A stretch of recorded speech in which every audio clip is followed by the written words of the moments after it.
Everyone. I'm Mark Bowick, Deputy Director here at KITP. So I'd like to welcome you to this conference. This is part of a 10-week program on the physics of changing climate, focusing on polar regions. We always like to ask for how many people is this the first time in this building? Right. Wow, this is well above the average. Okay, that's great. It's usually at least half, and this is something that we really strive for. I think this big number is a reflection of broadening the scope of programs we run here. We've been doing this for quite a while, actually. So besides traditional areas of physics, we have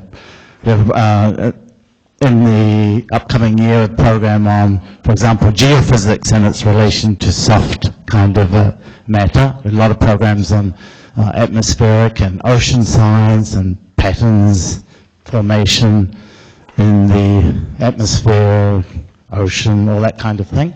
So this is really part of that, and I think it's great to see. In that vein, we rely on you, the community, to put in proposals for programs. We're sort of like the federal government. We're working like 3 years at once, so I'm never quite sure what year it is.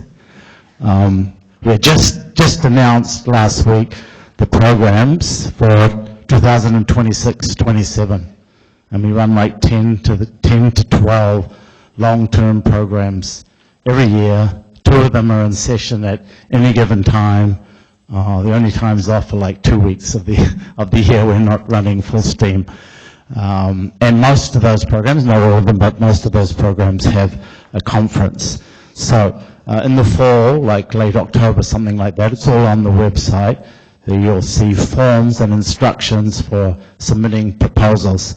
And we go through usually at least 2 rounds in conjunction with our advisory board. We have an advisory board of like 17 people from all different fields from all over the world as our participants. At least half of our participants are from outside the US, so that's very important. So if you want more information about submitting proposals, you can talk to former members of the advisory board. Paul Kushner was even chair. Where's Paul? He's right. He's right here. He was even chairperson. You can get a bonus of an extra year of service on the advisory board if you become chair at the end. Gudrun was on the advisory board, just finished last year. There was someone else, I think, was on the advisory board. Eric Sajja is in the building. I saw Eric Sajja this morning. He comes here often, collaborate with people. He was on the advisory board. So talk to them, talk to me to get, if you want further information about how that whole process works. The programs, most of the things we do here are funded by the National Science Foundation. Last week, Lars, our director, Lars Bilston, did the introduction, and he accompanied that with a knock on wood.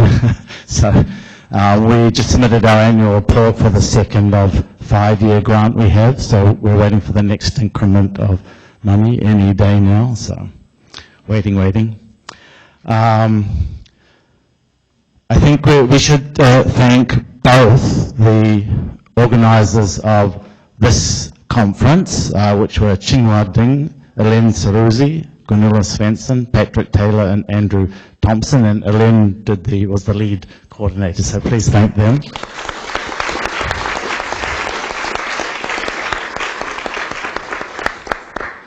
Also, as I said, this is part of a 10-week program, so, and the coordinators for that program are Joelle Joseph, Frank Ulica, Steph Weber, and David Zucker. Okay, what is the correct? Oh, yes, sorry. Yes, told you it's hard to know which year it is. Yeah. Paul, Elaine, Gudrun, and Matthew. Yes, sorry. Yes, of course, I know there's Good, thank you, yes. I know the others well, but that was last week. Okay. And we should thank the staff also. So there's Claudia Gutierrez over there. She is the lead staff person for the conference.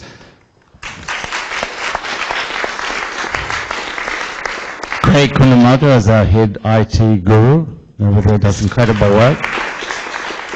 And out there is Alina Gutierrez. She's in charge of all the online talk stuff and gets everything out there in incredible manner. So let's thank Alina.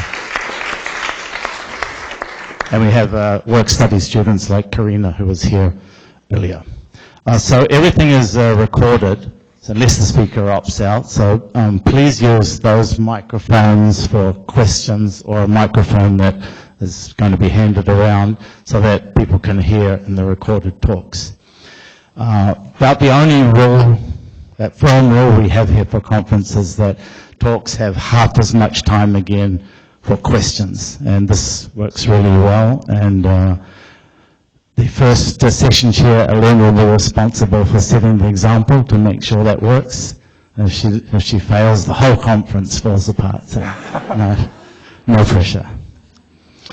So you have, speakers have instructions in their packets for submitting your talks to be posted online.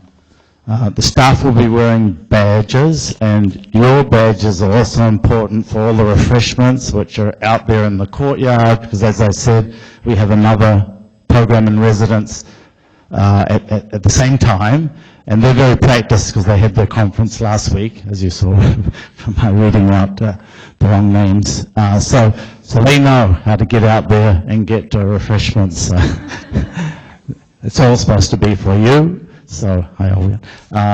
So make sure you wear those name tags, so staff rely on that to figure out who's who. There's wireless access. Most people use Iterum. Parking is in that lot 10, that building right there to the north. That's north. That's south. Ocean is coast is very strange here. It runs east-west. So that's fun.